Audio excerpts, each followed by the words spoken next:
y nos enlazamos con el secretario de organización del partido Contigo, el doctor Jorge Villacorta. ¿Cómo está, señor Villacorta? Buenas tardes, buenas noches ya. Buenas noches, Miguel, un gusto escucharte. ¿Qué tal? ¿Cómo está? ¿Cómo están las cosas? Estamos a día 103 de la cuarentena, ¿no? Las cosas todavía están complicadas, muy lento es todavía la baja de fallecidos o de contagiados a nivel nacional. Acaban de anunciar que la cuarentena se levanta ya el día 30, indefectiblemente. Además, inicia la fase 3 de la reactivación económica. Ahora, el tema es que los mensajes pues no han sido muy claros en un momento de lo que iba a pasar. Miren, en Europa, señor Villacorta, todas estas medidas se hacen cuando ya había bajado el nivel de virus, pero obviamente, y entendemos, de que los peruanos no soportan más sin trabajar, la economía no da más y por lo tanto tenemos que abrir la economía, no hay otro camino. ¿Cuál es su opinión con respecto a esta situación, el levantamiento de la cuarentena y los 103 días de emergencia y los resultados que el gobierno ha obtenido? Bueno, en primer lugar, siendo objetivos y sacando la política completamente de este análisis, tenemos lo que dice el Banco Central de Reserva del Perú. El Banco Central de Reserva del Perú, en su último reporte del mes de junio, dice de que probablemente tendríamos la caída más baja del Producto Bruto Interno en 100 años de nuestra patria. Sería la caída más baja, menos 12.5, 13% de caída del PBI. De hecho, ya hemos tenido una caída el mes de abril del 40% del Producto Bruto Interno. El Instituto Nacional de Estadística, ¿qué dice? No ningún partido político ni la oposición. Dice que se han perdido 8 millones de empleos. Hasta el momento, en Lima, 2,5 millones de nuevos desempleados.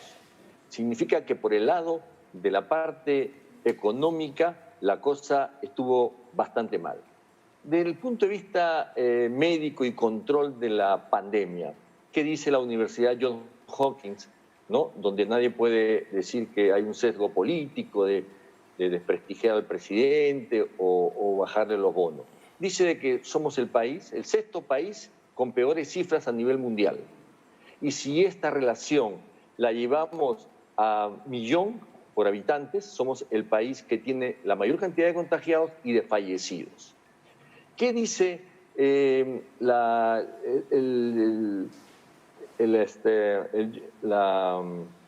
Times? El New York Times dice de que el Perú es uno de los países que tiene los subregistros más altos, es decir, que las cifras no son reales. Hay otros países como España que también manejan las cifras para bajarlas, pero en realidad el Perú es el primer país. No son 9.000 fallecidos los que tenemos hasta hoy día, sino pasarían los 25.000 fallecidos. Mucho nivel de subregistro y no hablar con la verdad. ¿Qué sucede hoy día en los hospitales? Hoy día, viernes 26, no hay oxígeno. Los médicos siguen sin tener los equipos de protección personal, sigue faltando las medicinas, las camas UCI siguen en una situación de déficit. Entonces el presidente, para manejar estas cifras en sus discursos del mediodía, habla de expropiación de las clínicas, porque las cifras frías, las cifras tal cual nos lo dicen desde todas partes del mundo, ubican al Perú en una posición muy dura, muy negativa. Entonces él dice, voy a expropiar. Populistamente esto le puede ayudar porque dice, bueno, ¿qué tal personalidad del presidente tiene la fuerza para expropiar? No necesita expropiar. El artículo 82 de la Ley General de Salud dice que pueden intervenir y administrar las clínicas. Inclusive no era ni necesario pactar un monto antes, sino el Estado puede en estos momentos de crisis definir el costo del servicio y probablemente sería muchísimo menos a los 55.000 soles sin IGB. Es decir, desde el lado económico las cifras son pésimas y desde el lado del manejo de la pandemia el análisis internacional e interno indican que también son muy malas. Hemos visto cómo hace 2 días dos criaturas fallecían ante la mirada de su madre, que reclamaba por el oxígeno y sentía el sonido de los balones que se acababa el oxígeno y no llegaba el oxígeno. Entonces, tenemos que ser realistas y no podemos manejar una pandemia con arrogancia, con soberbia, para manejar mejor mi imagen, para tener mayor aceptación. Señor Villacorta, ¿usted cree que la estrategia, primero, ¿usted cree que hay estrategia de parte del gobierno o No. es un poco de adaptación a lo que venga? ¿Cómo lo ve? Yo creo que hay prueba y error, ¿no? Van probando y si no funciona lo rectifican y dan un paso atrás, porque las cifras así lo indican. Es decir, somos el país que ha tenido, yo diría, un distanciamiento, un aislamiento social más fuerte en el mundo, ¿no? Realmente durísimo. Pero tú utilizas ese espacio para poner camas UCI, comprar mascarillas, sin corrupción, por supuesto, a implementar a los médicos, traer las medicinas, traer pruebas moleculares.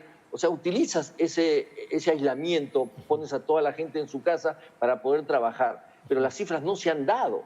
Inclusive al principio de la pandemia, la evaluación internacional era que se estaba manejando bien porque la gente estaba en aislamiento social y el gobierno daba declaraciones optimistas y la cosa pintaba bonito. Pero a partir que el ministro dijo, el 23 de marzo, Zamora dijo, tarde o temprano todos nos vamos a contagiar. El 23 de marzo, es decir, han pasado 3 meses y si él sabía que tarde o temprano todos nos íbamos a contagiar, ¿por qué no activó mucho antes el oxígeno medicinal con 93 grados de pureza para que no falte el oxígeno en los hospitales y la gente no se muera?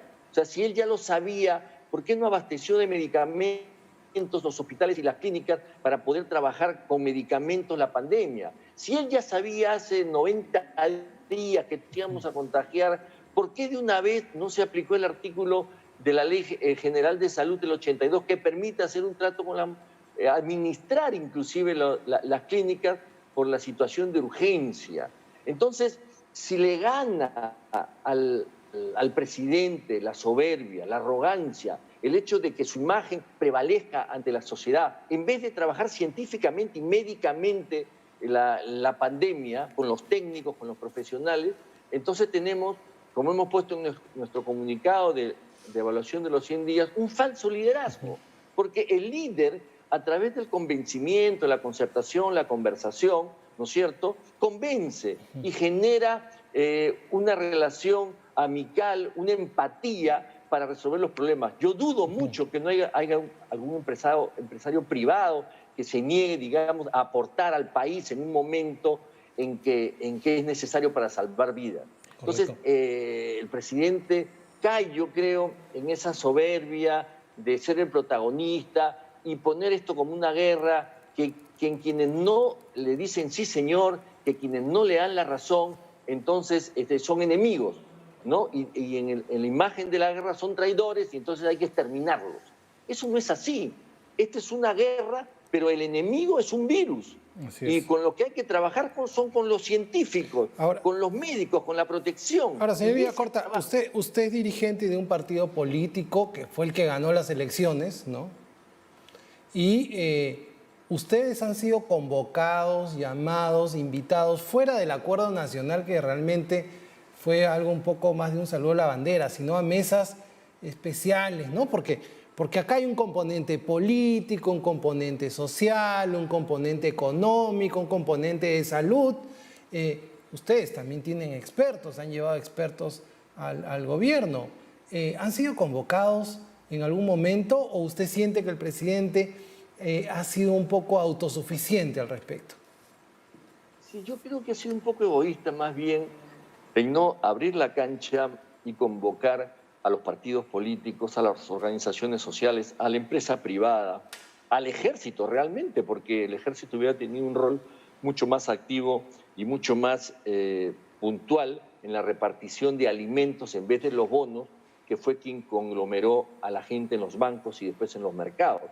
Entonces, no ha convocado a los partidos políticos, efectivamente, como tú dices, Miguel, nosotros llevamos al presidente Pedro Pablo Kuczynski a la presidencia y ante la vacancia asume Martín Vizcarra, o sea, es parte de nuestra plancha y si en este momento es presidente es porque la población votó por esta alternativa, por este plan de gobierno.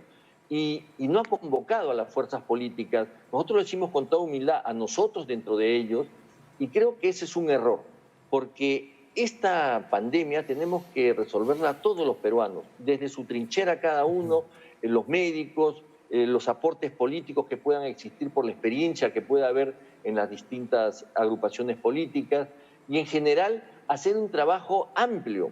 Pero si todo, inclusive hasta la Constitución habla del Consejo Nacional de Seguridad del Estado, que se convoca cuando hay un peligro a la patria, y este es un peligro completamente justificable para que el Consejo Nacional de Defensa tome el control inclusive del mando de la parte ejecutiva. Y la Constitución lo prevé, y hay normas al respecto ante esta situación de emergencia. Y tampoco se ha convocado, sino ha habido un protagonismo personal, ¿no es cierto?, basado para elevar un nivel de aceptación. Y cuando ese nivel de aceptación del presidente baja, él puede recurrir a expresiones como las de expropio, ¿no es cierto? Hoy día es propio las clínicas, mañana los bancos, mañana es propio lo que no me guste.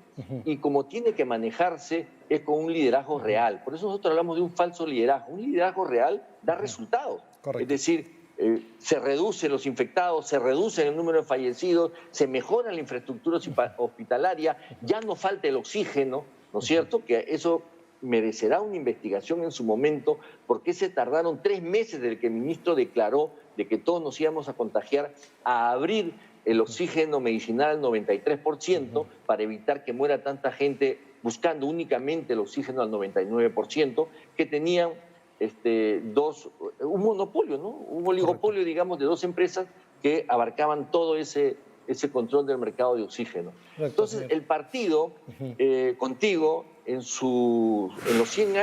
los 100 días de esta pandemia, ha dado un comunicado que ha tenido consenso a nivel nacional, y creo que es el momento de que todos nos unamos, que todos hagamos propuestas. Por ejemplo, el día miércoles la gente va a salir a la calle y el nuevo foco de infección grande va a ser el transporte. Entonces, el Estado tendría que decir de qué manera va a apoyar a los transportistas para que en vez de llevar un micro 20 pasajeros lleve 10, porque el metropolitano y el tren eléctrico en sus contratos con el Estado tienen una cantidad mínima de pasajeros que si no se cumple, el Estado le aporta la diferencia. Si no suben, por dar un ejemplo, si al metropolitano no suben 500.000 pasajeros un día, sino 300, el Estado subsidia esos 200. Vamos a ver, porque realmente yo creo que esto va a ser un descontrol. Y lo estamos diciendo viernes, todavía no hemos llegado al miércoles. Esperemos que la gente también sea responsable, que las empresas tomen medidas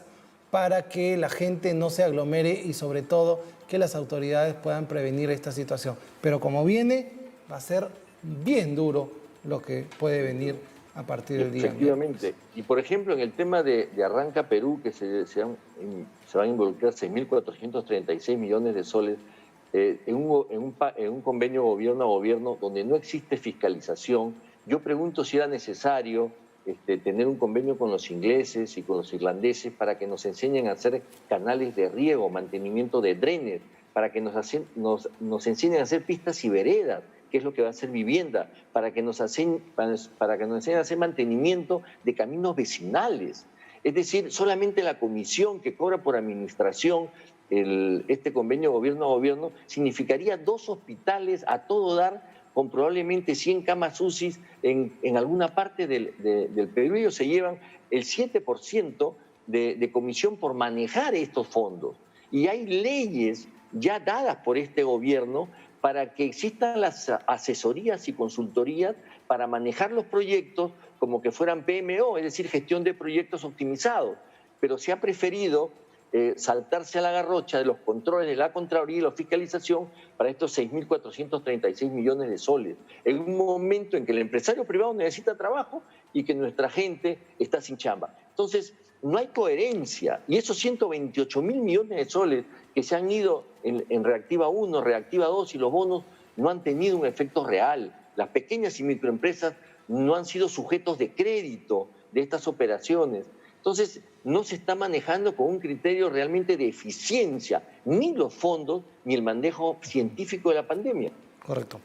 Señor Villacorta, muchísimas gracias por su intervención el día de hoy y esperemos pues que el gobierno efectivamente tenga la capacidad de diálogo, ¿no? O sea, hemos tenido, no todo es política ni todo es comunicacional, tiene que haber un fondo y tiene que haber una sinceridad de diálogo. Creo que ahora hemos dialogado muy bien con la ministra de la Producción y creo que con esa capacidad podríamos de repente tener mejores ideas para salir de esta situación. Muchas gracias, señor Villacorta.